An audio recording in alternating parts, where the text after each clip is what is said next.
Bonjour à tous, bonjour à tous ceux qui nous ont rejoints. Bienvenue dans ce webinaire qui concerne les sources de financement d'une politique de mobilité durable. Donc aujourd'hui, on accueille deux intervenants. Donc on a Jérémy Leborgne de l'URSSAF. Merci Jérémy d'être là ce matin. Je vous en prie. Et on a Max Blancard pour Objectif Employeur Pro Vélo. Merci aussi Max d'être là. Merci pour l'invitation, Zoé. L'objectif de ce matin, c'est de voir un petit peu, et du côté URSSAF et du côté OEPV, quels leviers on peut avoir et de décrypter aussi un petit peu les leviers financiers qu'on peut avoir sur le sujet de la politique de mobilité durable. Petit programme assez simple. Je vais juste commencer par une petite introduction de Réseau Alliance et Déclic Mobilité pour ceux qui ne nous connaîtraient pas encore. Ensuite, il y aura l'intervention de l'URSSAF, un temps de questions-réponses. Vous pouvez utiliser le chat si vous avez des questions ou des besoins de précision et on utilisera l'outil lever la main que vous avez en haut sur la barre de Teams pour pouvoir donner la parole à tour de rôle. Ensuite, l'intervention de Objectif Employeur Pro Vélo et à nouveau un temps de questions-réponses pour terminer avec les actualités du réseau de fin d'année et aussi pour le début de l'année prochaine. Petite présentation rapide de Réseau Alliance. Réseau Alliance, on est une association créée en 93, donc on fête nos 30 ans cette année. On est basé à Marcq-en-Barœul, on est une vingtaine de collaborateurs avec l'objectif d'accompagner les acteurs économiques du territoire vers une économie plus responsable. Donc nous, on fonctionne beaucoup avec des bonnes pratiques d'autres acteurs et de l'inspiration collective et la création de synergies. Voilà, c'est vraiment comme ça qu'on fonctionne de façon générale chez Réseau Alliance, avec différents axes d'expertise que vous voyez sur la diapo, donc sur un peu tous les grands champs de la RSE, dont la mobilité durable et d'où le webinaire de ce matin. On fonctionne avec des actions de sensibilisation comme des webinaires, des conférences. Peut-être que vous avez entendu parler du World Forum. C'est organisé du côté de Réseau Alliance. Et ensuite, pour nos adhérents, on fait de l'accompagnement collectif, des ateliers d'échange de bonnes pratiques, des temps, des programmes d'accompagnement, etc., spécifiques qui vont être réservés à nos adhérents ou alors payants. Et ensuite, on fait un petit peu d'accompagnement individuel et personnalisé s'il y a besoin de rentrer un peu plus dans le détail dans un sujet en particulier que vous voyez sur les slides. Concernant la mobilité, Déclic Mobilité, c'est un projet de Réseau Alliance. L'idée, c'est de créer un réseau régional donc au niveau des Hauts-de-France sur voilà, l'animation du sujet de la mobilité, aussi bien du côté des employeurs que des collectivités, et la mise aussi en relation avec les acteurs de la mobilité du territoire. En termes d'action, on fonctionne sur le même principe que Réseau Alliance. On a des temps d'échange et d'inspiration, des rencontres pour monter en compétences, encore une fois, de façon collective, avec des ateliers d'échange de bonnes pratiques et des groupes de travail pour les adhérents.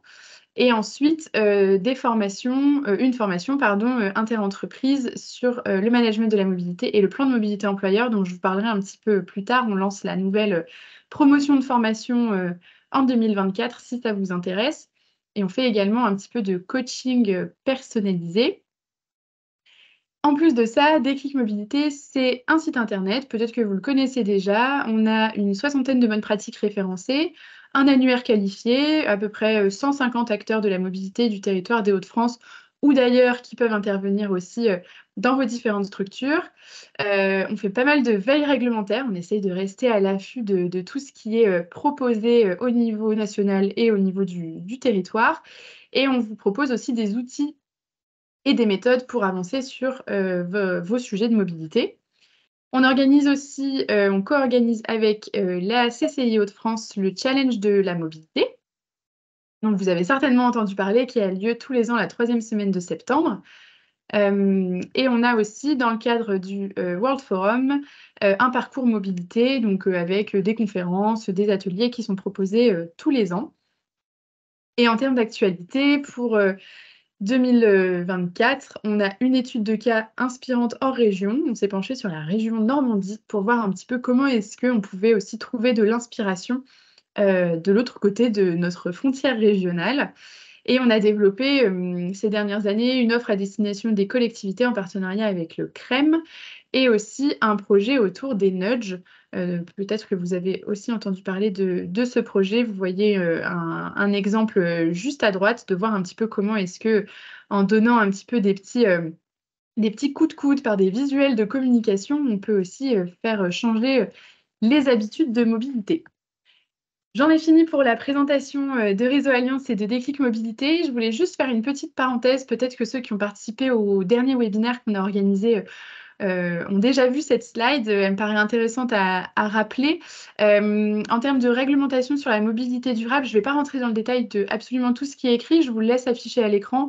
Vous l'aurez dans le replay et vous aurez aussi accès au PowerPoint. Donc, vous pourrez en prendre connaissance si vous n'êtes pas sûr d'être très à niveau au niveau de la réglementation pour les employeurs. Voilà, il y a des choses assez classiques, hein, de la prise en charge d'au moins 50% du coût de l'abonnement des transports publics pour vos salariés, la transition pour les flottes de véhicules vers des véhicules à faible émission avec un petit peu les deadlines un petit peu pour tout ça, tout ce qui va être parking d'entreprise et stationnement vélo.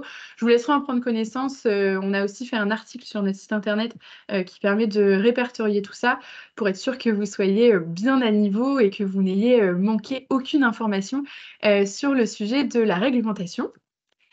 Je vais laisser la parole à Jérémy Leborgne de l'URSSAF qui va pouvoir nous faire voilà, une présentation un petit peu de quels grands sujets on peut avoir au niveau de la mobilité qui peut concerner aussi des sujets avec l'URSSAF. Donc Jérémy, je vous laisse prendre la main sur le PowerPoint Merci et beaucoup. comme ça, vous Alors, pouvez avancer bonjour les à slides. tous pour les nouveaux arrivants. Donc là, ça va être plus le côté social de ce que vous pouvez faire et de ce que vous pouvez exonérer de charges au niveau de l'URSSAF. Donc, pour ce qui est de la mobilité, on va donc parler du forfait mobilité durable, hein. C'est le grand forfait qui a été mis en place pour pouvoir prendre en charge les déplacements, on va dire doux, hein, puisque ce sont des déplacements à vélo, en trottinette ou en covoiturage également. Donc, dans l'optique de favoriser les transports dits à mobilité douce, hein, c'est ce que je vous disais, les employeurs ont la possibilité de prendre en charge les frais des trajets des salariés qui se rendent au travail en utilisant soit un vélo ou avec ou sans assistance, donc on parle bien des vélos électriques, le covoiturage en tant que conducteur ou passager, les transports publics de personnes, autres que ceux concernés par la prise en charge des frais d'abonnement. Donc, on ne parle pas des transports publics dans les villes, mais les transports publics de personnes, les autres services de mobilité partagée. Et depuis le 1er janvier 2022, on a également les engins de déplacement personnel motorisés dont le salarié est propriétaire. Donc là, on parle des trottinettes ou des vélos électriques. Et donc, la prise en charge est faite sous la forme d'un forfait mobilité durable et elle ne peut inclure les frais d'abonnement à un service de transport public. On parle bien de deux choses différentes, hein. Les frais de transport public n'entrent pas dans le forfait mobilité durable. C'est cumulable les deux dans une certaine limite, mais les deux ne sont pas pareils, hein. Alors, pour ce qui est du montant, les modalités ainsi que les critères d'attribution de la prise en charge des frais sous la forme du forfait mobilité durable, ça doit être prévu par un accord d'entreprise ou de branche. Donc, techniquement, il faut un écrit indiquant la prise en charge de ces frais, puisqu'on ne peut pas faire ce qu'on veut. Donc, s'il n'y a pas d'accord d'entreprise ou de branche, on peut également faire une décision unilatérale de l'employeur qui indiquerait la prise en charge de ces frais. L'ensemble des salariés doit en bénéficier, puisque, comme vous le savez, dès qu'on met en place quelque chose, il ne peut pas y avoir d'exclusion d'une partie des salariés. Donc, la mise en place est pour l'ensemble des salariés. La prise en charge de ces frais prend la forme d'une allocation forfaitaire exonérée de cotisations et contributions sociales dans la limite de 500 € par an et par salarié. Et donc, pour permettre de contrôler le bon paiement de cette somme et l'exonération, il faut que le salarié soit en mesure de fournir une attestation sur l'honneur ou un justificatif de l'utilisation des modes de transport susvisés. Donc, si le salarié vous demande le forfait mobilité durable pour venir à vélo au travail, il faut que tous les ans, il puisse vous faire une attestation sur l'honneur reprenant le nombre de jours durant lesquels il est venu en vélo, puisque vous pouvez faire une, comment dire, un montant journalier. Par exemple, pour 10 jours, il a le droit à 100 € du forfait mobilité durable. S'il vient 20 jours à vélo, il a le droit à 200, 30 jours 300, et plus de 50 jours, il aurait le forfait à 500 €. Donc, la prise en charge au titre du forfait mobilité durable est toutefois exonérée dans la limite de 600 € par an, déduction faite de la prise en charge par l'employeur de l'abonnement au titre de transport en commun. Donc, s'il y a une prise en charge au titre des transports en commun, il faut déduire cette prise en charge du forfait mobilité durable. À savoir que le forfait mobilité durable a été augmenté à 700 € pour 2022 et 800 € pour 2023.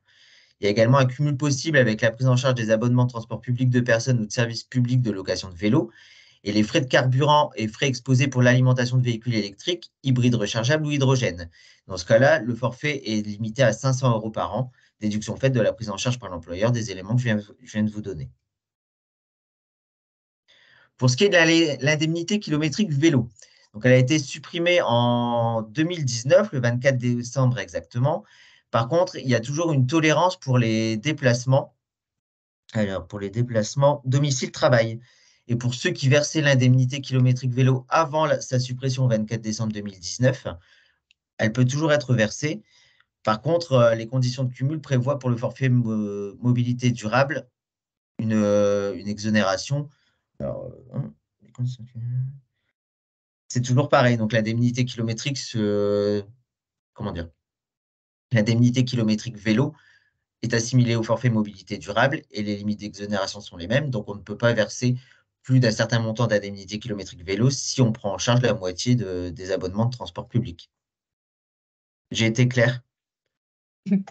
De mon côté, c'était clair. Je refais juste une petite vulgarisation un peu globale. On en a discuté avant que le webinaire commence.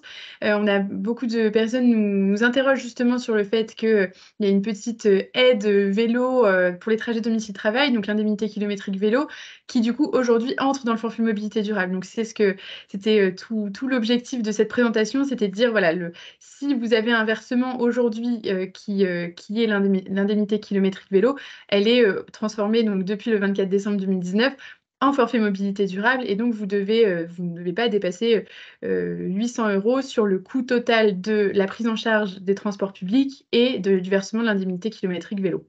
C'est ça. Voilà. Si ce n'est pas Parce que je très vois qu'il y a clair, une n'hésitez pas à question, nous écrire quelqu'un en qui est commentaire. surpris des 500 € par Ouais. an et par salarié. Donc, c'est bien 700 et 800 hein, quand on prend en charge les transports en commun. Pour les 500, c'est les abonnements de transport public de personnes autres que les transports en commun. C'est pour ça. Est-ce que vous pouvez donner un exemple d'abonnement de transport autre? Pas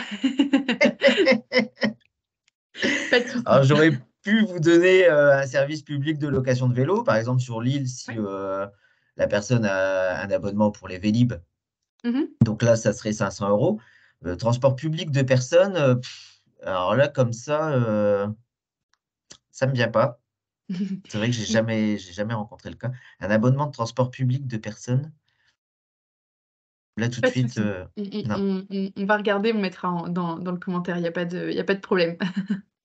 Je ne sais pas si Benoît, ça a répondu à ta question. Oui, merci. Très bien, pas de souci.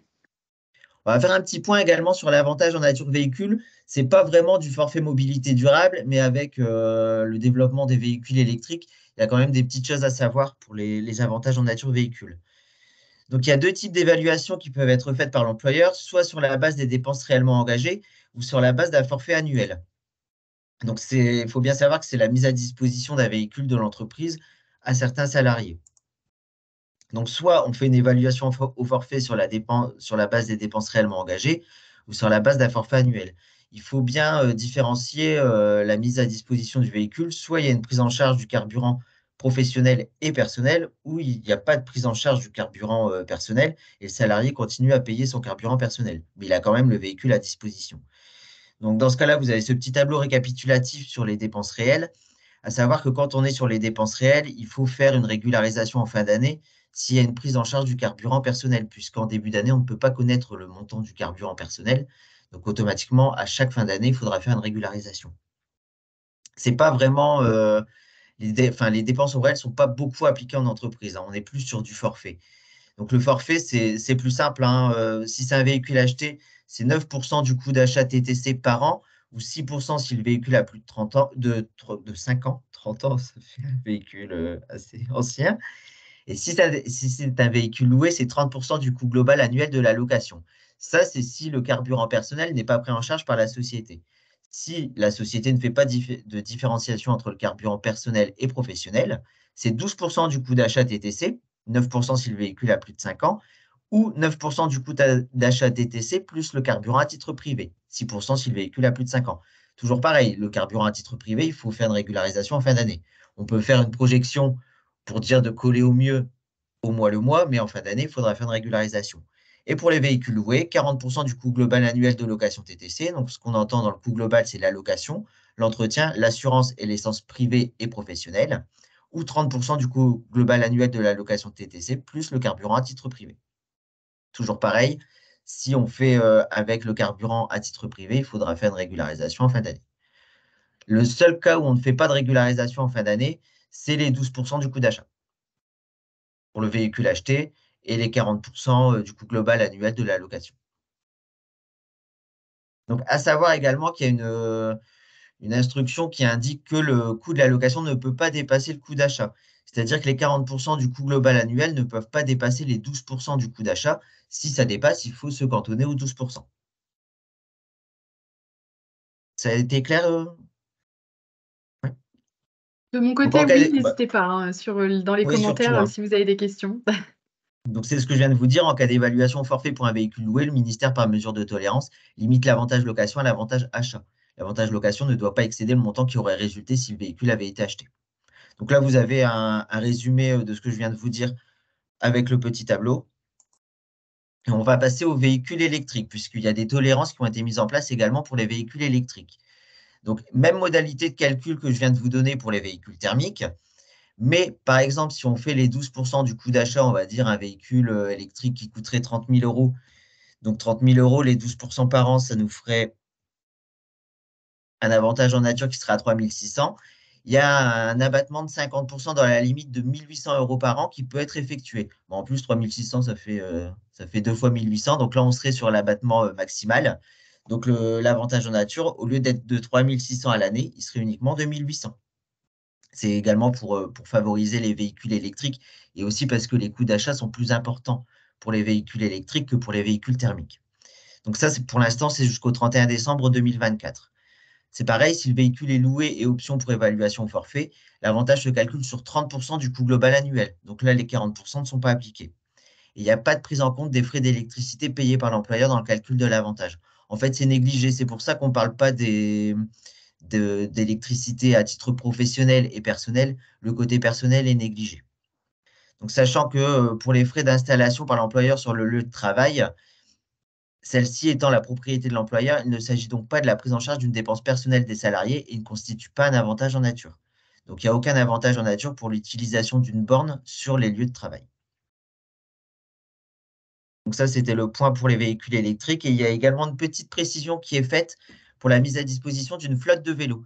Donc, si vous décidez de mettre en place une flotte de vélos pour vos salariés, sachez qu'il n'y aura aucun avantage en nature qui sera calculé, hein, puisque par mesure de tolérance et de simplification, la valeur des frais générés par cette mise à disposition, que ce soit l'achat, les frais d'installation ou d'entretien, ne sera pas retenue comme un avantage en nature. Donc, c'est, entre guillemets, complètement gratuit. Et je pense que j'ai fait le tour. Merci de votre attention. S'il y a des questions, c'est le moment. Merci beaucoup pour cette présentation. En effet, la dernière petite slide, j'ai demandé à ce qu'elle soit rajoutée, comme on parlait des avantages en nature. On nous pose souvent la question sur la mise en place d'une flotte de vélos, donc voilà, c'était important de le repréciser. N'hésitez pas si vous avez des questions à utiliser le petit bouton lever la main pour qu'on puisse vous donner la parole, ou si vous préférez le poser directement dans le chat, vous pouvez aussi vous en saisir. Est-ce qu'il y a des questions spécifiques sur ce sujet? Par contre, je fais une petite précision pour la mise en place d'une flotte de vélos. Il faut bien faire attention de ne pas faire double emploi, de ne pas les rembourser des ICA vélos, par exemple, alors qu'il y a des vélos mis à disposition. Voilà, oui, c'est le genre de précision qui est importante à avoir. Tout à Voilà, fait. s'il y a une mise à disposition, on peut pas être à la fois sur de la mise à disposition et sur le remboursement d'indemnité kilométrique vélo. J'ai vu qu'il y Tout à fait. avait Benoît qui a levé la main. Benoît, on te laisse poser ta question. Oui, merci beaucoup, hein. Alors, je pense qu'il va nous falloir un petit peu de temps pour digérer toutes ces informations. En tout cas, pour moi, c'est un petit peu, il y a beaucoup de choses. Et puis, je pense qu'avec le support en relecture, ce sera peut-être plus simple. J'avais une question qui a peut-être pas été, sur un sujet qui n'a pas été abordé durant la présentation, c'est sur le remboursement transport en commun. Oui. Bon, notamment, il y a une obligation de l'employeur de rembourser à 50% les abonnements de TC. Ma question porte sur l'exonération de charges sociales et cotisations en cas de remboursement au-delà de ces 50%. C'est-à-dire, est-ce que cette exonération s'applique également si l'employeur décide Donc, ça a été d'exonérer monté à jusqu'à 100%? 75% pour l'année 2023. Il y a une tolérance à 100% en fait. Alors, justement, je voulais questionner sur cette question de tolérance. Qu'est-ce qu'on entend par tolérance? C'est oui ou non sur, C'est oui. sur la question d'accord. Donc, un employeur peut rembourser à 100% avec Oui. l'exonération. Tout à fait. Ok, super. Merci beaucoup. Et donc ça, c'est pour 2023. Pour 2024, on n'a pas encore de... Il n'y a pas encore d'instruction. Ok, très bien. On restera à l'affût des futures instructions.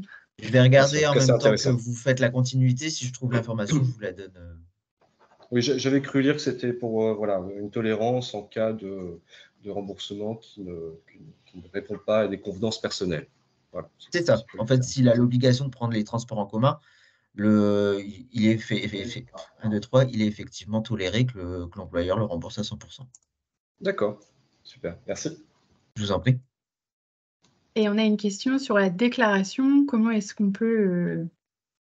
Alors là, pas du tout mon domaine. Très bien. On renverra, Oui. Inès, je vous renverrai vers d'autres personnes qui pourront vous aiguiller. Mais oui, du coup, voilà, la présentation était assez dense et je peux l'entendre. Donc, n'hésitez pas à reparcourir les slides une fois qu'on vous les aura envoyés.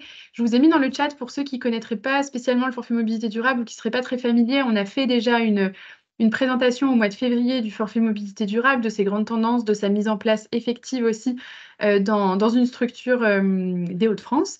Donc n'hésitez pas à aller y jeter un œil et sinon n'hésitez pas à me contacter par mail pour qu'on puisse en discuter si vous souhaitez le mettre en place mais que vous avez encore des doutes et des questions. Là, c'était vraiment le volet purement technique sur tout ce qui va être exonération de charges, etc., qui pouvait vous intéresser.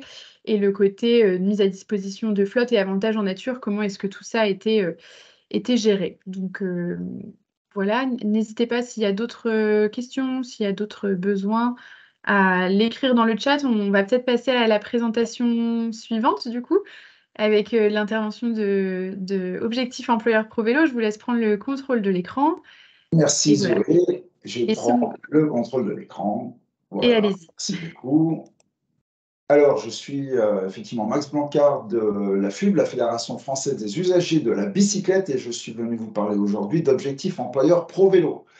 Alors, qu'est-ce qu'Objectif Employeur Pro Vélo? Donc, je vais vous faire découvrir. C'est à la fois un label qu'on propose aux employeurs d'obtenir et c'est un programme qui vous permet d'obtenir ce label.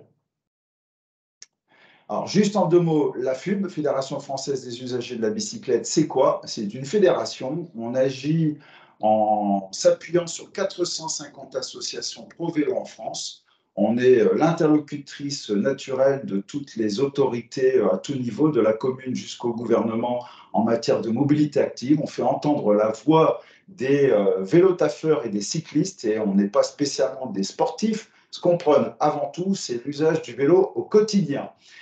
Donc, on a une forte action militante et de plaidoyer sur ces sujets, mais on a également mis en place un certain nombre de programmes qui sont financés par des certificats d'économie d'énergie et que vous voyez sur la droite et qui nous permettent de mener des actions dans tous les domaines de l'usage du vélo, que ce soit auprès des enfants avec Génération Vélo en développant le savoir rouler à vélo, ADMA, l'Académie des mobilités actives pour accompagner les collectivités à définir des schémas cyclables qui soient très opérationnels et efficaces, Alvéole Plus pour développer le stationnement vélo partout en France, surtout dans les collectivités, Colis Active pour financer des petites entreprises qui se proposent de livrer des colis et de faire les derniers kilomètres de livraison à vélo pour les aider à se financer et à devenir compétitifs vis-à-vis de la livraison en voiture. Le baromètre des villes cyclables que vous connaissez certainement également, qui permet aux communes de se jauger, de se comparer en matière de cyclabilité. Donc, c'est mis en place également par la FUB.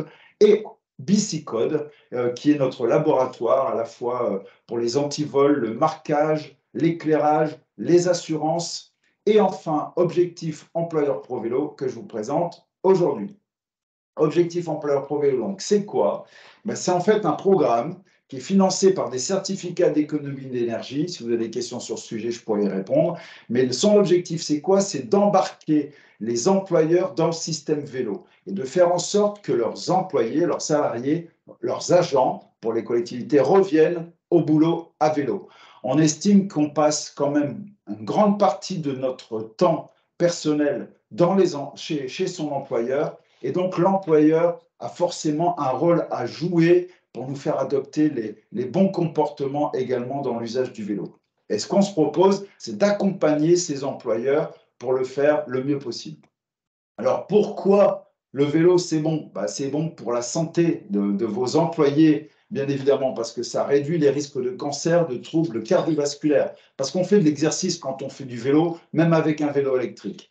81% des vélotaffeurs sont satisfaits de leur mode de déplacement, contre 65% pour les automobilistes. Je vous invite, si vous avez l'occasion d'aller sur un groupe Facebook comme Vélotaf, par exemple, pour voir le plaisir que prennent beaucoup de personnes à utiliser leur vélo pour venir travailler. Elles prennent l'air, elles font un petit peu d'activité, ça leur fait du bien.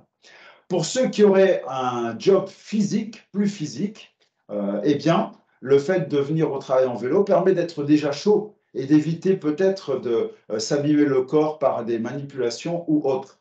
Je vous rappelle aussi qu'on ne sait plus quoi faire dans les entreprises pour lutter contre la sédentarité. Le gouvernement, notamment, met en place des actions pour que les entreprises soient de plus en plus impliquées dans les activités physiques et sportives de leurs salariés.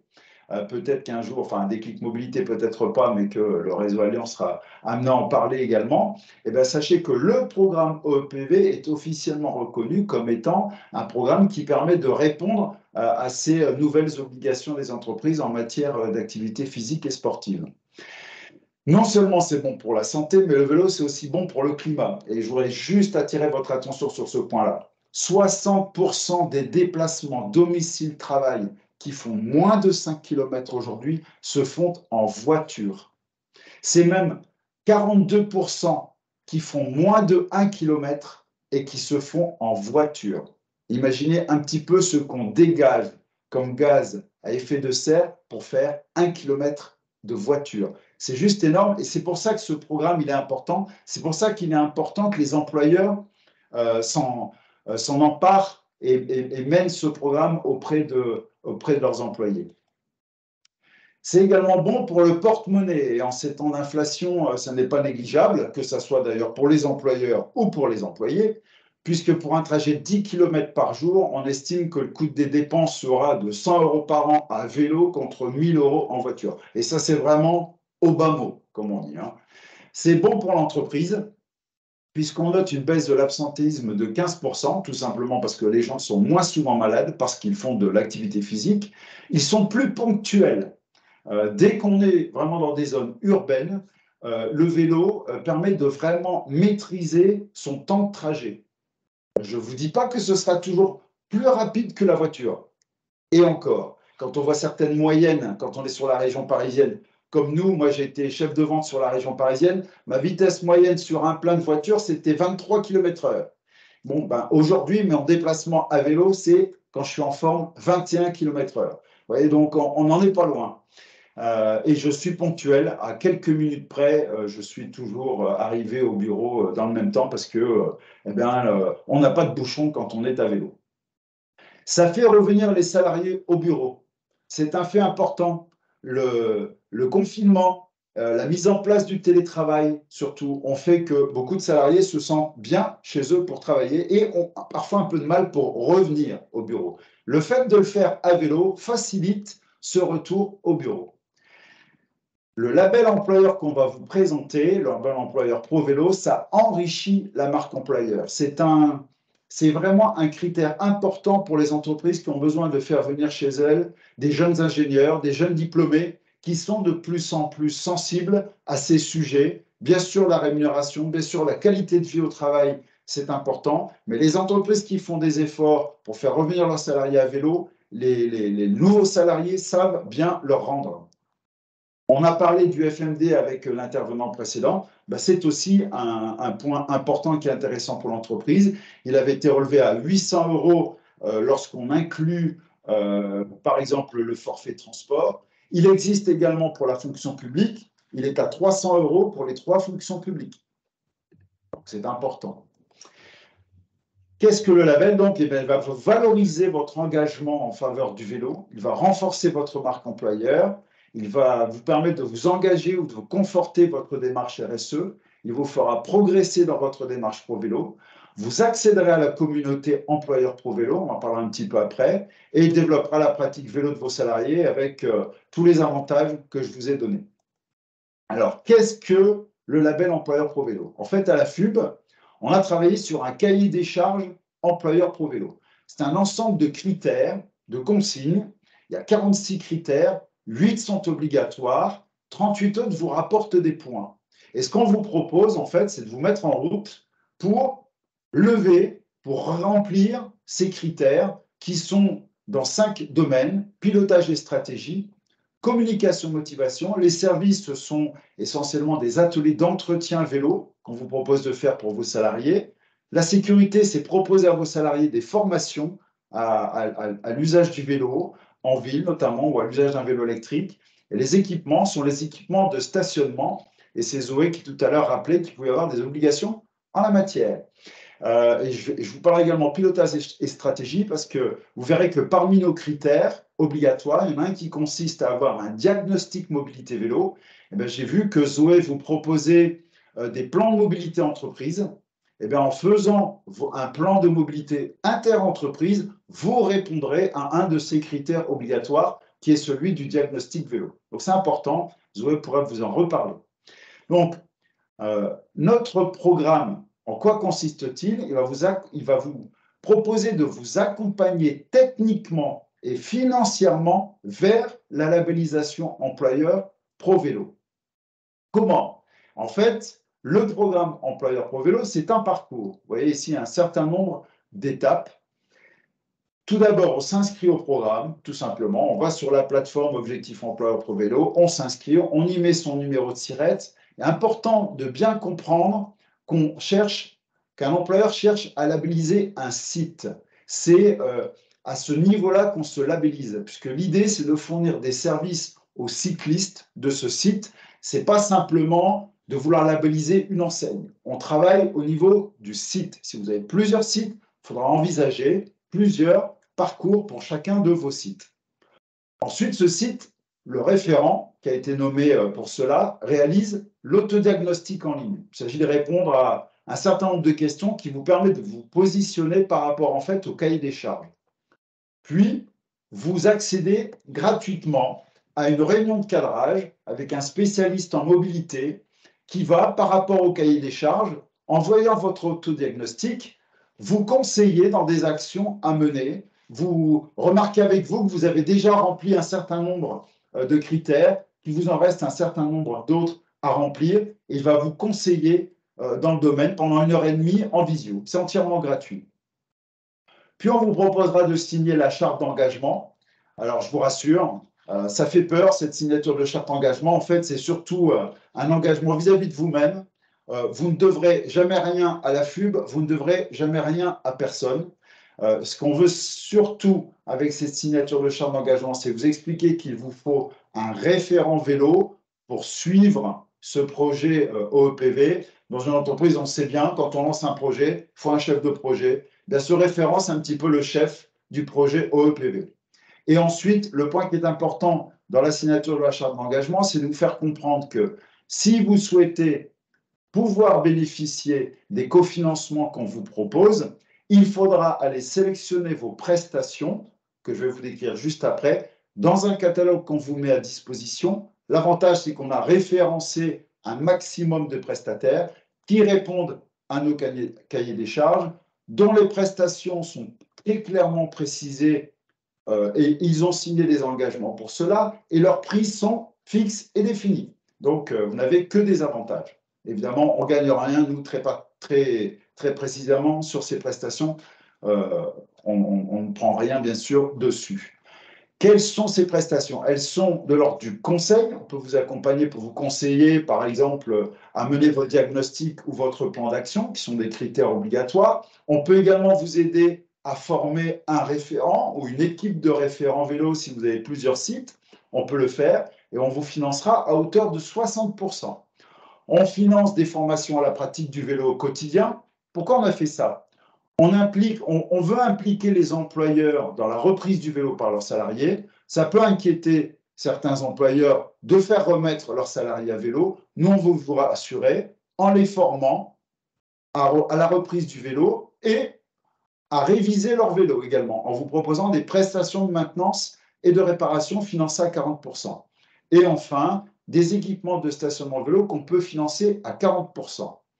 Ces financements sont également soumis à un plafond global. Vous allez consommer des prestations, on va vous les financer, 60 ou 40%. Au total, ça pourra représenter de 4 000 à 32 000 euros. Comment ça fonctionne? 4 000 euros, c'est pour les sites de moins de 50 salariés. 6 000 euros entre 50 et 250 salariés. Au-delà de 250 salariés, c'est 8 000 euros. Et pour un site qui ferait plus de 1 000 salariés, on pourra vous financer jusqu'à hauteur de 32 000 euros. Donc, c'est quand même très intéressant. Par exemple, pour développer du stationnement, faire des formations ou faire des prestations de maintenance et de réparation. Une fois que vous avez fait ces différentes actions, une fois que vous regardez le résultat de votre réunion de cadrage et que vous voyez que vous avez rempli un bon nombre de critères, eh bien, vous pourrez demander votre audit de labellisation qui, lui aussi, est gratuit. Un auditeur viendra chez vous, quelqu'un de chez AFNOR, de Calinor ou de chez Veritas, va venir chez vous et voir avec vous si vous avez bien rempli l'ensemble des critères. Si vous avez bien travaillé, vous obtiendrez le label employeur pro vélo, niveau bronze si vous avez acquis 25% des points, niveau argent avec 50% des points, et si vous avez atteint au moins 75% des points, ce sera le label or. Ce label, vous pourrez l'utiliser gratuitement pendant 3 ans. Vous pourrez vous valoriser autour de ce label pendant 3 ans. Pour info, si vous-même aviez déjà mené un certain nombre d'actions, elles seront prises en compte. Si vous avez du stationnement, si vous avez mené des actions de formation ou d'entretien déjà, certains l'ont fait, elles seront prises en compte par le programme. Si vous avez des prestataires et que vous souhaitiez pouvoir avoir des financements, s'ils sont inscrits, eh bien, il suffit de passer par la plateforme. S'ils n'étaient pas inscrits, ils peuvent encore s'inscrire. Donc, c'est important de le savoir. Grosse opportunité pour vous. Normalement, le programme se terminait à la fin du mois de décembre. Exceptionnellement, nous avons pu obtenir du ministère dont nous dépendons qu'il soit prolongé à la fin d'année 2024. Donc, vous avez toute une année pour mener ce programme et vous avez largement le temps de le faire. On note que les entreprises généralement ont besoin entre 6 et 10 mois pour mener le programme, l'ensemble des actions. Donc, vous avez tout le loisir de le faire et encore de bénéficier de ce programme. J'en ai terminé. Je ne sais pas, il y a peut-être eu des questions, mais je ne les ai pas lues. Peut-être, Zoé, vous les avez vues. On n'a pas de questions pour le moment, donc n'hésitez pas, ceux qui auraient des questions, à les écrire dans le chat. Il me semble qu'il y a un petit reste de présentation encore, Max, sur des exemples. Je vois qu'il y a la signature qui s'est intercalée, donc je poursuis. Si certains d'entre vous souhaitiez participer à d'autres présentations du programme, sachez qu'il y a régulièrement des webinaires qui sont organisés. On y accède simplement par le site OEPV. Actualité, événements, vous voyez, il y en a un qui est organisé le 13 décembre, le 9 janvier, le 31 janvier, le 13 février. Il suffit de s'inscrire et vous assisterez à une présentation qui dure environ une demi-heure avec des questions à poser. Si vous êtes tenté, vous voulez un peu plus d'infos, n'hésitez pas. On compte aujourd'hui 1300 employeurs qui sont inscrits. il représente 625 000 employés. On a 90 employeurs labellisés. On a des grandes entreprises comme Safran, on en a de plus petites comme Émile Henry, on a des sites SNCF, on a des collectivités comme la métropole de Lille. La métropole de Lille est labellisée or. Donc, félicitations à elle. On a un centre hospitalier, je crois, également sur la région Nord. Et on ambitionne 4200 employeurs engagés, donc des gens qui seront au moins arrivés au niveau de la signature de la charte. L'important pour nous, c'est d'avoir un maximum d'entreprises qui mènent des actions en faveur du vélo en rapport avec l'employeur. Voilà, là, vous avez un exemple des prestations qui peuvent être proposées, qui vous sont chiffrées. Par exemple, un atelier mécanique participatif, il coûte 400 € par session de 3 heures, à laquelle peuvent participer 4 à 12 personnes. Et donc, cette session de 400 €, on en finance 40%, donc 160 €. On peut également former vos référents, si c'est quelque chose qui vous semble important. Eh bien voilà, une équipe de référents, on peut la former à hauteur de 1 200 € pour une visite sur site, pour 1 jour et demi, et donc on financera 60%. Voilà, vous avez un exemple des différentes prestations qu'on peut faire, des formations de la route vue du guidon, par exemple, 300 € par session de 2 heures pour 4 personnes, financées à 60%. Donc tout ça se retrouve bien sûr sur le site internet. Lorsque vous serez inscrit au programme, vous serez d'emblée membre de la communauté employeur ProVélo. À ce titre, vous bénéficierez d'une animation particulière. Vous pourrez bénéficier à des webinaires qui vous sont dédiés, plus particulièrement parce que vous êtes inscrit. Donc, par exemple, le 15 décembre, il y aura un webinaire sur l'accidentologie à vélo. Quelles sont les responsabilités de l'employeur? Assurance et prévention. Vous voyez des thèmes très concrets, très précis qui vous seront proposés. On a une personne qui a été embauchée chez nous pour animer la communauté employeur ProVélo. On a déjà eu également des ateliers présentiels qui ont été organisés sur Lyon. Il y en aura à Paris, à Toulouse et probablement sur l'île également dans les mois qui viendront. 30 webinaires ont déjà été organisés. C'est de l'échange, c'est du partage avec du témoignage de labellisé or, des rencontres avec d'autres employeurs locaux. Donc, c'est bien pour faire vivre cette communauté d'employeurs ProVélo, pardon. On a un certain nombre également de labellisés qui témoignent. Je vous invite à aller sur la page d'accueil du site Employeur ProVélo. Il y a une petite vidéo avec Monsieur Laforest, par exemple, qui est directeur d'un centre régional SNCF, qui a été labellisé argent. On a également un site du CEA Grenoble qui a vu son nombre de cyclistes passer de 400 à 1400 en quelques années. Il est labellisé or. On a également un site Safran qui est labellisé or. Voilà. Et un fabricant de casseroles également, Émile Henry, qui est labellisé or. Voilà, donc je vous invite vraiment à vous inscrire, à bénéficier de ce programme. Et merci pour l'invitation de Zoé. Je voulais juste terminer sur mon nom, mon numéro de téléphone et mon adresse mail si vous avez besoin de plus d'informations. Merci à vous. Merci beaucoup, Max, pour ta présentation. On avait une petite question. On nous demande que devient le label après 3 ans? Bonne question. On est en train de travailler dessus. Je ne vous le cache pas. L'idée, c'est de poursuivre, de faire en sorte que ce programme soit toujours existant. Alors, vous me direz pourquoi 3 ans? Pourquoi on parle de limite?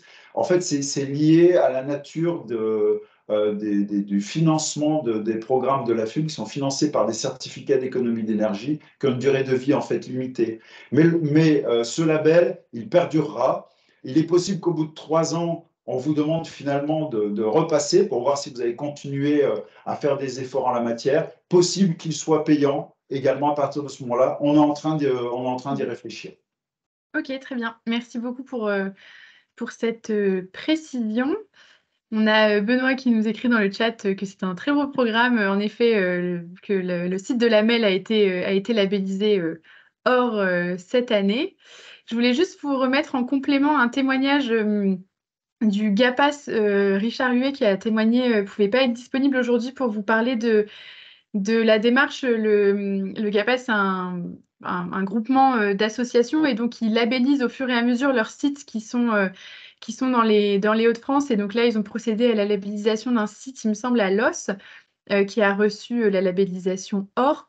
Donc voilà, vous voyez le témoignage aussi du GAPAS. Donc c'est des structures du médico-social, hein, donc c'est aussi avec des fonctionnements qui sont particuliers, avec parfois des horaires décalés, etc. Donc voilà, c'est aussi pour vous montrer la variété des sites qui peuvent être labellisés. Il me semble que dans les Hauts-de-France, on a la MEL, le Between Village, et donc ce site à Los qui dépend du GAPAS. Donc voilà, pour l'instant, on n'en a pas beaucoup dans les Hauts-de-France, donc allez-y, n'hésitez pas à vous mobiliser, à aller voir un petit peu comment ça fonctionne. Comme vous expliquait Max tout à l'heure sur la temporalité, vous pouvez faire votre autodiagnostic en ligne, hein, voir un petit peu où est-ce que vous en êtes aussi dans ce que vous avez déjà pu mettre en place, etc. Et de voir après justement qu'est-ce qui peut vous intéresser. Est-ce que vous avez plus besoin d'un équipement? Est-ce qu'il y a plus besoin de formation, de prestations de maintenance, etc. C'est à vous de piocher un petit peu.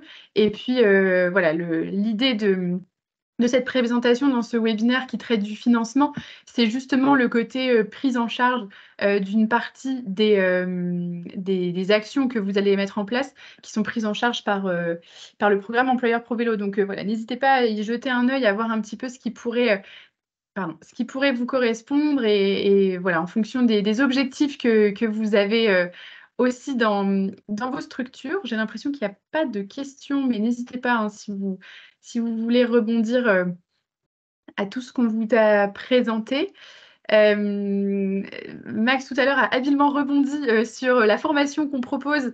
Donc c'est le deuxième petit onglet, juste pour vous prévenir qu'on fait un webinaire d'information sur notre formation. Donc la formation, elle aura lieu entre mars et juin 2024. Donc avec un objectif de former des référents mobilité sur justement tout ce qui est management de la mobilité, plan de mobilité employeur, qu'on fait en partenariat avec un bureau d'études. Donc le 16 janvier, c'est la présentation de la formation, prise d'informations, etc. Et de voir un petit peu, les dates ne sont pas encore bouclées parce qu'on attend d'avoir nos participants pour déterminer des dates ensemble. Ça se fait sur 3 jours, pas 3 jours consécutifs, hein, du coup 3 jours à peu près sur un trimestre, le temps que vous puissiez aussi mettre des actions en place directement entre ces 3 jours dans vos différentes structures. Donc voilà, c'est très complémentaire aussi à ce que vous pourriez mettre en place dans votre parcours de labellisation Employeur Pro Vélo. Donc voilà, n'hésitez pas, si vous êtes curieux, à vous inscrire à ce webinaire. Je vous mettrai, j'ai oublié de mettre le lien dans la slide, je vous le mettrai dans le PowerPoint avant de vous le transmettre. Et on a aussi 2 autres petites choses qui vont peut-être pouvoir vous intéresser. Tout ce qui est, donc on a un programme stratégie climat et bilan carbone, le deuxième module qui aura lieu jeudi matin, donc toute la matinée, pour s'approprier l'outil du bilan carbone à travers sa méthodologie. Voilà, si le bilan carbone, c'est un sujet qui vous intéresse, c'est gratuit, c'est ouvert à tous. Ça sera dispensé sur la MEL. On n'a pas encore communiqué exactement le lieu, mais ça sera proche des transports en commun, plutôt dans l'île, il me semble. Donc voilà, n'hésitez pas à aller jeter aussi un petit coup d'œil si le sujet du bilan carbone, c'est aussi un sujet qui peut vous intéresser. Et on a aussi à l'échelle de Réseau Alliance une rencontre le 26 janvier qu'on a appelée Adhérents, partenaires et curieux. On fait des rencontres adhérents et partenaires 3 à 4 fois par an. Et là, pour la première de l'année, on l'ouvre aussi aux non-adhérents. Donc si vous êtes intéressé par les grands sujets RSE ou même si vous voulez participer à nos actions, nos ateliers d'échange de bonnes pratiques, etc., qui sont réservés à nos adhérents, n'hésitez pas à venir le 26 janvier matin pour découvrir un petit peu le réseau. C'est ouvert à tous, vous êtes absolument tous les bienvenus. C'est en présentiel et c'est à Marc-en-Barœul, du côté du tram Croisé-la Roche. Voilà un peu pour les petites actualités que je voulais vous partager. Voilà, je vois que quelqu'un écrit. N'hésitez pas aussi à prendre la parole directement au micro. Emmanuel, les inscriptions pour jeudi sont-elles déjà ouvertes pour le bilan carbone? Oui, oui, oui. Je vais vous l'envoyer assez rapidement le PowerPoint, puisque la vidéo, va falloir que je fasse des petits cuts pour qu'elle soit diffusable. Mais je vous enverrai le lien sur le programme stratégie et bilan carbone si ça peut vous intéresser. Vous pouvez, il n'y a pas de deadline entre guillemets pour vous inscrire, hein. Vous avez jusqu'à mercredi soir pour vous y inscrire si vous êtes intéressé. N'hésitez pas. En tout cas, voilà, l'objectif de ce webinaire, c'était vraiment de vous présenter le côté peut-être un peu technique de l'URSSAF qui n'est pas toujours, voilà, qui peut parfois à travers un article ou quoi que ce soit pas être forcément très clair. Donc, merci beaucoup Jérémy de nous avoir partagé un petit peu enfin, voilà, l'expertise et Je vous en les prie. éclaircissements. Et merci aussi pour l'ajout dans le commentaire du chat. Je vais l'ajouter aussi dans le PowerPoint. Comme ça, on aura toutes les informations centralisées au même endroit. Donc voilà, vous avez un peu une idée de ce qui peut être mis en place. Si vous ne connaissez pas le forfait mobilité durable, je vous remettrai aussi en lien le replay du webinaire qu'on a fait au mois de février. Et puis, un grand merci également, Max, pour la présentation d'Objectif Employeur Pro Vélo. Comme je vous le disais, on n'a pas beaucoup de sites encore dans les Hauts-de-France, donc allez-y, faites votre autodiagnostic, allez voir un petit peu où est-ce que vous en êtes dans votre démarche. Faites votre diagnostic aussi en interne, de savoir un petit peu où est-ce que vous en êtes sur la mobilité durable, de savoir comment vos salariés se déplacent, comment est-ce qu'ils aimeraient se déplacer, quels sont les freins éventuels que vous avez sur votre site qui freinent un peu justement la remise en selle de certains de vos collaborateurs. Donc voilà, n'hésitez pas à accéder à cette première outil en tout cas d'autodiagnostic pour ensuite voir ce qui vous manque et comment est-ce que vous pourriez être aidé par le programme Objectif Employeur Pro Vélo. Et je me permets juste d'ajouter, Zoé, Vas-y. même d'aller plus loin, parce que comme vous l'avez compris, l'accès au programme OPV est entièrement gratuit pour l'employeur, qu'il s'agisse de l'autodiagnostic, de l'entretien de cadrage. Ça n'est que lorsque vous arrivez au catalogue, éventuellement, si vous avez des actions à mener, que nous, on vous propose. Effectivement, là, vous devez faire une avance de fonds sur laquelle vous retrouvez ensuite une participation à hauteur des pourcentages et des plafonds que nous avons donnés. Et l'audit est également gratuit. Donc, c'est vraiment l'occasion de profiter de ces financements. Très bien. Bah, merci beaucoup pour la précision aussi sur la gratuité de l'audit. C'est vrai que c'est important de savoir comment fonctionne de bout en bout. S'il n'y a pas d'autres questions, merci beaucoup Marianne. Bonne journée. N'hésitez pas, voilà, s'il y a d'autres questions sur tous ces sujets, vous pouvez revenir. Alors, si vous avez une question au EPV, vous pourrez venir directement vers Max. Je vous remets son contact juste ici. Si vous avez d'autres questions, n'hésitez pas à passer par moi et je les poserai éventuellement à Jérémy si on a besoin d'autres précisions. Et si vous avez d'autres questions concernant la mobilité, la mise en place de votre politique de mobilité, voilà, moi je suis aussi à votre écoute, je suis là pour y répondre. Donc n'hésitez pas à nous contacter pour tout ça. Je vous remercie beaucoup à tous d'avoir participé, merci à nos intervenants et je vous souhaite à tous et toutes une très bonne journée et je vous dis à très bientôt pour des nouveaux formats de mobilité.